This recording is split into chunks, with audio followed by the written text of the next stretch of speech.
अगस्त का महीना स्टार्ट हो गया है और अगर आप गुड़हल के पौधे लगाने के शौकीन हैं तो इस टाइम पर आप कटिंग लगा सकते हैं। और यही एक ऐसा टाइम है, इस टाइम पर आप अगर कटिंग लगाते हैं तो गुड़हल की बहुत आसानी से कटिंग ग्रो हो जाती है। आज आपके साथ में मैं पंचमुखी हिबिस्कस की कटिंग लगाने वाली हूँ, जो कि सामने आपको येलो कलर का हिबिस्कस दिखाई दे रहा है। यही हिबिस्कस की मैं कटिंग लगाने वाली हूँ। ये हिबिस्कस जो रहते हैं वो विंटर में बहुत अच्छे ब्लूम होते हैं। ये वैरायटी नर्सरी में आपको बहुत ही रेयर देखने को मिलेगी। यदि आपको दिखाई देती है तो आप इसको झट से खरीद सकते हैं, क्योंकि ये जल्दी जल्दी नर्सरी में दिखाई नहीं देती है। मेरे पास में लगा हुआ है, तो आज मैं इसके कटिंग से और भी नए नए पौधे बनाने वाली हूँ। यहाँ पर आप देख रहे हैं ये मेरा वही येलो कलर के हिबिस्कस का प्लांट है। इसकी हाइट काफी अच्छी है और इसकी मैंने अभी प्रूनिंग कटिंग कुछ भी नहीं करी है। अब इसको हमको विंटर से काफी अच्छे फ्लावर मिलने वाले हैं, तो इसी हिसाब से प्रूनिंग कटिंग भी हो जाएगी और इनमें से मैं कटिंग भी ले लूंगी, जिनको मैं नए नए प्लांट बनाने के लिए तैयार करूंगी। ये जो येलो कलर के पंचमुखी हिबिस्कस रहते हैं, इनमें लीफ थोड़ी सी कम रहती है और ऐसी छोटे छोटे साइज की लीफ रहती है। इनका साइज जो रहता है वो मैक्सिमम साइज यही रहता है, इससे बड़ी इसकी लीफ नहीं होती हैं। अब जैसे मैंने बोला कि विंटर में ये काफी अच्छी ब्लूम करते हैं, इसका मतलब ये नहीं है कि ये गर्मियों में और रेनी सीजन में ब्लूम नहीं करते हैं। ये वैरायटी गर्मियों में भी ब्लूम करती है और रेनी सीजन में भी ब्लूम करती है, लेकिन उतनी ज्यादा ब्लूम नहीं करती है। विंटर जैसे ही आता है, नवंबर दिसंबर से इनकी ब्लूमिंग काफी ज्यादा हैवी हो जाती है। लेकिन ब्लूमिंग कराने के लिए किसी भी पौधे का बुशी होना बहुत जरूरी है। जितना ही ज्यादा उसमें ब्रांच होगी, पौधा उतना ही घना होगा और उतनी ही ज्यादा उसमें कलियां बनेंगी। आज हम कटिंग लगाने वाले हैं, तो कटिंग लगाने के दो मेथड रहते हैं। एक तो टिप की कटिंग ली जाती है, जिसको बोला जाता है ये वाली जो ऊपर की ब्रांच रहती है इसकी कटिंग।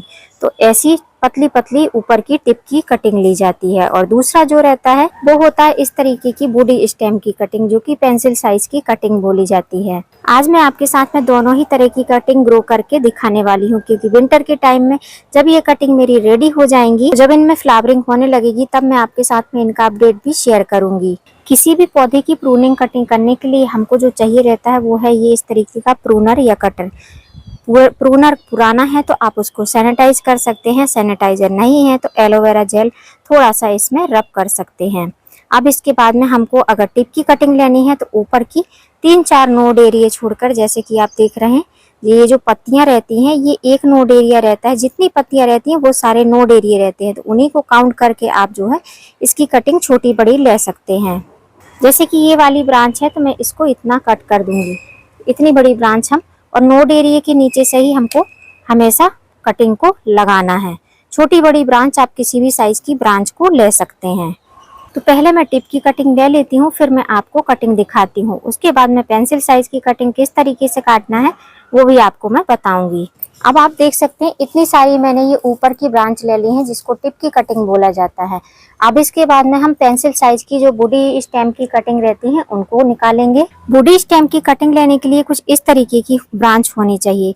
थिकनेस जितनी अच्छी रहेगी कटिंग उतनी अच्छे से सरवाइव करेगी। कुछ कटिंग ऐसी होती है जैसे कि आप इतनी पतली पतली कटिंग लगा देते हैं, वो कटिंग लग तो जाती है, उनमें फुटाव हो जाता है, लेकिन बाद में वो खराब हो जाते हैं, वो फुटाव जो है डेड हो जाते हैं। तो ऐसा नहीं करना है, इतनी पतली कटिंग नहीं लेना है। तो आप ऐसी पेंसिल साइज की कटिंग को ले सकते हैं। जो पेंसिल साइज की मोटाई रहती है उस साइज की कटिंग का चुनाव करें। तो हम यहाँ से कट लगा देंगे और इसको हम ले लेंगे। तो ऐसे ही और भी जो कटिंग है, जैसे ये वाली ब्रांच है तो इसको भी मैं यहाँ से कट लगा दूंगी। तो यहाँ पर आप देख सकते हैं मैंने 3 ब्रांच थोड़ी बड़ी बड़ी सी ले ली है, कटिंग बनाकर तैयार करेंगे। अब ये जो ब्रांच है इनको कैसे लगाना है और जो टिप की कटिंग है उनको कैसे लगाना है, दोनों का ही मेथड अलग रहेगा, सॉइल मिक्स अलग रहेगा। उसके पहले जहां से हमने इसको कट किया है, यदि आपके यहाँ पर बारिश हो रही है तो इसमें आप कोई फंजीसाइड पाउडर लगा दीजिए। फंजीसाइड पाउडर नहीं है तो नेल पेंट होगा आपके पास में जरूरी, उसको आप ऊपर रब कर दीजिए तो ये सील हो जाएगा, फिर यहाँ से कोई भी फंगस अटैक नहीं होगा। या फिर मेरे यहाँ जैसा धूप निकली हुई है तो कुछ भी मत लगाइए, धूप में ही प्लांट रहेगा, अपने आप ही ये ठीक हो जाएगा। अब ये जो टिप की कटिंग थी, ऊपर की सॉफ्ट ब्रांचेस थी जो, उनकी कटिंग जो हमने ली है, इनको हम एज इट इज ऐसा ही नहीं लगा सकते हैं। इसकी हमको क्लीनिंग करनी पड़ेगी, पत्तियां हटानी पड़ेगी, जो सूखी पत्तियां हैं उनको भी हटाना पड़ेगा। लगभग 3-3, 4-4 ऊपर की पत्तियां रहने देना है, बाकी की जितनी भी पत्तियां हैं सारी ही आपको हटा लेना है। तो मैं एक एक करके सारी ही ब्रांच से जो है ये जो सूखी स्टेम है और जो एक्स्ट्रा पत्तियां हैं उनको हटा लेती हूँ, फिर मैं आपको दिखाती हूँ। अब इस तरीके से देखिए मैंने सारी ही पत्तियां नीचे की जो सूखी हुई स्टेम थी उनको हटा लिया है, जो एक्स्ट्रा ब्रांच थी उनको हटा लिया है और इस तरीके से 3 या 5 पत्तियां एक कटिंग में रहने दी है। इससे ज्यादा हमको पत्तियों की जरूरत नहीं है। ज्यादा पत्तियां रहती हैं तो पौधा जो है पत्तियों पर ज्यादा फोकस करता है, जो कटिंग रहती है वो अच्छे से ग्रो नहीं हो पाती है। अब हमारी जो सॉफ्ट ब्रांच वाली कटिंग है ये रेडी हो चुकी है लगने के लिए। उसके पहले जो हमारी जो हार्डवुड वाली कटिंग है उन पे भी हम थोड़ा सा काम कर लेते हैं। अब जो ये मोटी स्टेम वाली ब्रांच है इनको हमको, ये जो पतली पतली ब्रांच है इनको हमको हटा देना है, इनको नहीं रखना है। चाहो तो ये पतली पतली ब्रांच को भी लगा के देख सकते हो, एक्सपेरिमेंट करना बहुत जरूरी है। तो ऐसे आपको कटिंग को हटा लेना है और जो ऐसा स्किन निकल जाती है उसको आपको कटिंग नहीं लगाना है, क्योंकि वो कटिंग नहीं लगेगी। तो इस तरीके की और इस साइज की कुछ आपको कटिंग लेना है। आप चाहो तो इससे छोटे भी ले सकते हो, लेकिन छोटे में उतने नोड एरिया नहीं मिलेंगे। तो ऐसी पेंसिल साइज की आपको कटिंग लेना है और पेंसिल साइज की लंबाई भी होनी चाहिए, पेंसिल साइज की मोटाई भी होनी चाहिए। सेम ऐसे ही इनको भी हम कट कर लेंगे। ये कटिंग काफी बड़ी है तो इसमें हम 2 पार्ट करेंगे, इसको हम बीच से कट कर देंगे। तो इस टाइप की भी इतनी छोटी भी आप कटिंग ले सकते हैं। नीचे का पार्ट मोटा होना चाहिए, ऊपर का पार्ट थोड़ा पतला रहेगा, तब भी कोई दिक्कत नहीं है। 4 ही कटिंग हुई है, इतनी ही कटिंग को आज हम ग्रो करेंगे। और ये जो कटिंग है इनमें जो इस तरीके की पत्तियां आई हैं इनको आपको हटा लेना है। साइड साइड में जो पत्तियां हैं इनको नहीं रखना है और इस तरीके से जो लकड़ी टाइप है इसको भी आपको नहीं रखना है। तो ये हो गई हमारी कटिंग। और हमेशा कटिंग लगाते टाइम आपको ऊपर का और नीचे का पार्ट याद रखना है कि किस तरीके से आपने कटिंग ली है। तो कटिंग जब मून साइज आपको दिखाई दे ना, यहाँ पर मून की तरह बना रहता है, चंद्रमा की तरह, तो ये समझ लीजिए कि ये इसको ऐसे लगाना है। अगर आपने कटिंग ऐसे पकड़ी है तो उल्टा मून दिखाई देगा, तो मतलब कटिंग को आप सीधा करके ही लगाना है। अब दोनों तरीके की कटिंग रेडी हो चुकी हैं। सॉइल मिक्स बनाएं उसके पहले इन कटिंग में आपको कुछ काम करना है, जो कि बहुत जरूरी काम है। तो इन कटिंग को हमको डिप करना है बाउल में रखे हुए लिक्विड में। तो ये लिक्विड क्या चीज है, तो ये है एलोवेरा जेल का लिक्विड बना लिया है ग्राइंडर में ग्राइंड करके। तो होता क्या है कि अगर हम लिक्विड नहीं बनाते हैं तो जो इस तरीके की पतली पतली ब्रांच रहती हैं इनको हम एलोवेरा जेल में, जो एलोवेरा के लीफ रहती है उसमें डिप करते हैं तो ये फोल्ड हो जाती हैं, डैमेज हो जाती हैं, तो कटिंग उतने अच्छे से ग्रो नहीं होती हैं। तो इसको हम ऐसे ही एज इट इज ऐसे ही डाल देंगे, ये सारी की सारी कटिंग को ऐसे। तो ये अगर नीचे टिप में भी टच हो जाएंगी एलोवेरा जेल से तो आसानी से कटिंग आपकी ग्रो हो जाएगी, देख सकते हैं। तो ऐसे हमको इसको डाल देना है। सेम ऐसे ही इनको, ये जो मोटी वाली ब्रांच है इनको भी हमको ऐसे ही इसमें डिप कर देना है। अब जब तक हम सॉइल मिक्स बनाएंगे तब तक ये इसमें डिप रहेंगी। एलोवेरा जेल अच्छी तरीके से ये ब्रांचों तक पहुंच जाएगा। अब 2 तरीके की कटिंग है तो 2 तरीके की सॉइल मीडिया में लगाएंगे। जो सॉफ्ट कटिंग है उसको सैंड में लगाएंगे और जो हार्डवुड कटिंग है उनको सैंड और सॉइल के मिक्स में लगाएंगे। अब सॉफ्ट कटिंग को सैंड में इसलिए लगाना है क्योंकि वो अगर हम सॉइल मिक्स में लगा देंगे तो उनकी रूट बनने के पहले ही स्टेम गल जाएगी, इसलिए हमको उनको सैंड में लगाना है। सैंड में एक्स्ट्रा मॉइस्चर नहीं रहता है, जिसकी वजह से कटिंग में ग्रोथ काफी अच्छी होने लगती है, उनमें रूट काफी अच्छी बनने लगती है। और मोटी स्टेम वाले में हमको सैंड का यूज कम करना है, सॉइल का यूज ज्यादा करना है। 1 पार्ट सैंड, लगभग 2 से 3 पार्ट आपको मिट्टी लेना है। मैंने जो है सैंड थोड़ी सी और कम ली है क्योंकि हमारी मिट्टी में ऑलरेडी सैंड मिक्स है और सॉइल आपको गीली दिख रही होगी, सैंड भी गीली दिख रही होगी क्योंकि हमारे यहाँ पर बारिश गिरी, जिसकी वजह से ये सब गीला हो चुका है। अब हाइट में छोटी बड़ी कटिंग है, तो जो बड़ी कटिंग है, जो वुडी स्टेम वाली कटिंग है, उनको मैं इस तरीके के पॉट में लगाने वाली हूँ। नर्सरी का पॉट है और जो छोटी छोटी कटिंग है उनको इसमें लगाने वाली हूँ। ड्रेनेज होल नर्सरी पॉट में बहुत अच्छे रहते हैं। ड्रेनेज होल को कवर करने के लिए मैंने इस तरीके का सिंथेटिक कॉटन का यूज किया है, आप ठीकरी वगैरह का यूज कर सकते। अब सबसे पहले इसमें सैंड को मैं फिल कर दूंगी। तो इस सैंड को इसमें मैं डाल देती हूँ, ऐसे हमको इसको डाल देना है। अब हम कटिंग लगा रहे हैं तो हमको हमेशा याद रखना है कि ऊपर का जो सॉइल मिक्स है वो थोड़ा सा ऊपर ही रहना चाहिए, नीचे स्पेस कम रहना चाहिए। गमले में जो स्पेस रहता है पानी डालने का वो स्पेस कम रहना चाहिए, स्पेशली रेनी सीजन में। अगर ज्यादा स्पेस रहेगा और ड्रेनेज होल अच्छा नहीं रहेगा तो जो हमारी कटिंग है वो खराब हो जाएंगी और बारिश में पानी इसमें स्टोर होने लगेगा। सॉइल मिक्स फिल करने के बाद में अच्छे से इसको दबा देना है और ऐसे टैप टैप कर देना है, जिससे कि अच्छे से ये सॉइल मिक्स हमारा सेटल हो जाए। अब जो ये सैंड और सॉइल है इसको हमको मिक्स कर लेना है। ये सॉइल मिक्स भी मिक्स हो चुका है, अब इसको हमको इसमें फिल कर देना है। इसको फिल करने के बाद में इसको भी हमको ऐसा टैप टैप करना है और ऐसे सेटल कर देना है। अब अगर आप सैंड में लगा रहे हैं कटिंग, तो आपको एक चीज हमेशा याद रखना है, या फिर सॉइल में लगा रहे हैं, दोनों ही किसी भी मीडिया में अगर आप कटिंग लगा रहे हैं तो कटिंग लगाने के पहले इसको सैंड को अच्छी तरीके से वॉश कर लेना है और गीला करके रख रहे हैं। और सॉइल में भी लगा रहे हैं तब भी इसको कटिंग लगाने के पहले आपको भिगो कर रख देना है। अब जैसे कि मेरी मिट्टी तो ऑलरेडी पहले से गीली है, लेकिन तब भी इसमें हम थोड़ी मात्रा में पानी डालेंगे। तो बहुत ज्यादा पानी नहीं डालना है, बस एक बार थोड़ा थोड़ा पानी डाल देना है, जिससे कि ऊपर से और सेंटर तक आपकी कटिंग जहां तक जाती है वहां तक इसको मॉइस्चर मिलना चाहिए। अब जब तक ये पानी सूख नहीं जाता है तब तक हमको कटिंग को लगाना नहीं है। और यदि आप पहली बार इस मिट्टी में पानी डाल रहे हैं, आपकी मिट्टी ड्राई है, तो आप पानी तब तक डालिए जब तक कि ड्रेनेज होल से पानी ना निकल जाए। अब आप देख सकते हैं मिट्टी जो है सूख गई है। अब हमको जो है कटिंग लगानी है। कटिंग लगाने के लिए जो कटिंग हमने इसमें एलोवेरा जेल में डिप करके रखी हुई है, इन्हीं कटिंग को हमको बस उठाना है और इसमें लगा देना है। तो जो बड़ी थिकनेस वाली कटिंग है वो इस वाले पॉट में जाएंगी।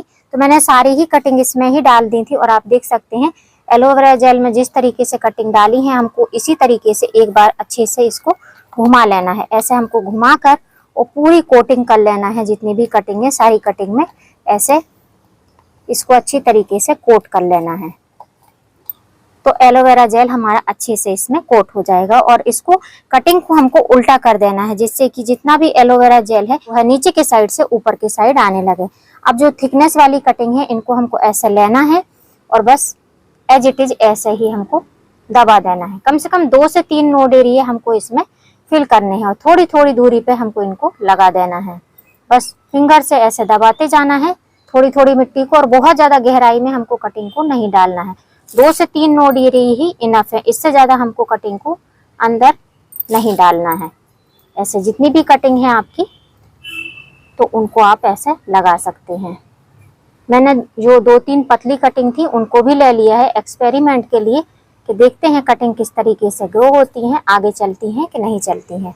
कटिंग जितना ज्यादा हो सके उतना ज्यादा आपको लगाना है, और अगर कटिंग हिल जाती है आपकी तो ऐसे करना है और टैप टैप कर देना है, बस छोड़ देना है, कुछ भी इसमें करना नहीं है। अब जैसे हमने उन कटिंग को लगाया, इन कटिंग को भी हमको ऐसे ही होल करना है छोटे छोटे से। आप चाहो तो किसी भी पतली लकड़ी वगैरह से होल कर सकते हो, वैसे तो ऐसे ही होल हो जाते हैं। और थोड़ी थोड़ी दूरी पे, बहुत ज्यादा गैप गैप पे नहीं लगाना है। जितना ज्यादा इनमें कटिंग रहेंगी, जितना ज्यादा आसपास में रहेंगे, उतना ज्यादा इनके ग्रो होने के चांस रहते हैं। इनको लगा लेती हूँ फिर मैं आपको दिखाती हूँ। तब सारी ही कटिंग हमारी लग गई है। इसके बाद में हमको करना क्या है कि इनको फिर से हमको ऐसा टैप टैप कर देना है। तो अगर थोड़ी सी भी कटिंग इधर उधर हिली होंगी तो वो स्टेबल हो जाएंगी। अब कटिंग ना लगने के चांस तब होंगे जब आपने कटिंग लगाई हो और यहाँ पर साइड साइड में गैप दिखाई देगा।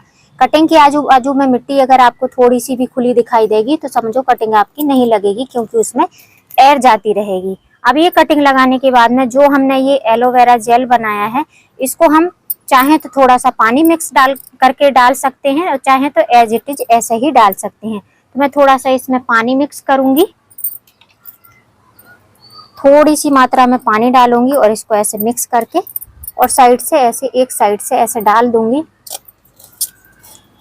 चारों साइड से थोड़ा थोड़ा पानी ये लिक्विड वाला डाल दूंगी। और अगर आप सोच रहे हो कि ये जो पल्प है इसके एलोवेरा जेल की, इसको डालने से फंगस अटैक होगा, तो ऐसा कुछ भी नहीं होगा। पौधे में बिल्कुल भी फंगस नहीं लगता है। तो ऐसे पूरा आपका जेल जो है यूज हो जाएगा। और नीचे से आप देख रहे हैं ड्रेनेज होल बहुत अच्छे से है, जो एक्स्ट्रा वाटर है वो निकल जा रहा है। और जो जेल रहेगा वो जेल की थिकनेस ज्यादा रहती है, तो जेल ऐसे ही बना रहेगा। आपके यहाँ अगर बारिश हो रही है तो कोई दिक्कत नहीं है, आप मत डालिए ऊपर से जेल। अगर नहीं हो रही है, आप मॉइस्चर मेंटेन करना चाहते हैं, तो 10 से 15 दिन में एलोवेरा का जेल आप इसमें डालिए, तो इसमें काफी अच्छे से मॉइस्चर मेंटेन रहेगा। अब बारिश के टाइम पे हमने कटिंग लगाई है, तो इन कटिंग को हम ऐसी जगह पर रखेंगे जहां पर थोड़ा सा स्टैंड हो, मतलब कि टेरेस के जो फ्लोर है उससे थोड़ी सी ऊंचाई हो, ऐसी जगह पर हमको रखना है। तो किसी स्टैंड पर आप रख सकते हैं। और यदि आपके यहाँ पर धूप हो रही है तो इसको शेड में रखिए, पेड़ों की छाया के नीचे रखिए, या किसी भी शेड में रख सकते हैं, जो कि इनडायरेक्ट शेड होना चाहिए। धूप भी लगनी चाहिए, छाया भी लगनी चाहिए। और हमेशा याद रखिए, कटिंग लगाइए, नया पौधा ग्रो करिए, उसकी रिपोर्टिंग करिए, उसकी डायरेक्शन बार बार चेंज नहीं करनी है, मतलब प्लेस चेंज नहीं करनी है। एक बार ये कटिंग जहाँ रखा जाएंगी वहीं पर इनको रहने देना है, तभी इनमें जो है नेचुरल जो है एटमॉस्फेयर बनेगा और पौधा अच्छे से ग्रो करेगा। अब जैसे जैसे इनमें नई नई पत्तियां आएंगी, ग्रोथ होने लगेगी, आपके साथ में अपडेट मैं शेयर करती रहूंगी। यदि आपने गुड़हल के पौधे की कटिंग नहीं लगाई है, हाइब्रिड हो या देसी हो, इस टाइम पर आप सारे ही गुड़हल की कटिंग को ग्रो कर सकते हैं जैसे मैंने किया है। कोई भी आपको मार्केट का कोई भी रूटिंग हार्मोन वगैरह खरीदने की जरूरत नहीं है, ऐसे ही कटिंग बहुत आसानी से ग्रो हो जाती है। यदि कटिंग ग्रो होने के बाद में ऐसे पत्तियां आ जाती हैं तो आप ये मत समझिएगा कि इनमें रूट भी बहुत अच्छे से डेवलप हो गई हैं। हिबिस्कस के प्लांट में पत्तियां पहले आ जाती हैं, रूट काफी लेट आती हैं, तो कम से कम इनकी रिपोर्टिंग करनी रहे तो 3 से 4 महीने का पौधा हो जाए उसके बाद ही आपको इनकी रिपोर्टिंग करनी है।